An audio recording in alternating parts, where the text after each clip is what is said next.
ఏమేమి చేస్తారు ఈరోజు? మొత్తం వంటలో ఏం స్పెషల్ ఏంది కదా?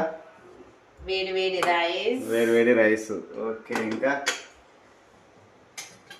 చికెన్ కరివేపాకు చికెన్ ఫ్రై ఈరోజు స్పెషల్. చికెన్ ఫ్రై ఆడుతుంది.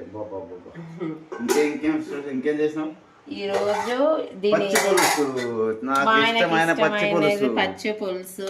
ఓకే, తెలంగాణ స్పెషల్ పచ్చి పులుసు. ఆకలిస్తుంది నాకు. Okay friends, bye.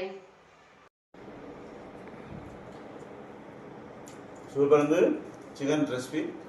అట్లాగే పచ్చి పులుసు, నాకు ఇష్టమైన పచ్చి పులుసు. ఫ్రెండ్స్, మా ఛానల్ సబ్స్క్రైబ్ చేయని వాళ్ళు ఉంటే సబ్స్క్రైబ్ చేయండి, షేర్ చేయండి, లైక్ చేయండి. చాలా టేస్టీ ఉంది కర్రీ. పచ్చి పులుసు అంటే నాకు చాలా ఇష్టం. Bye friends.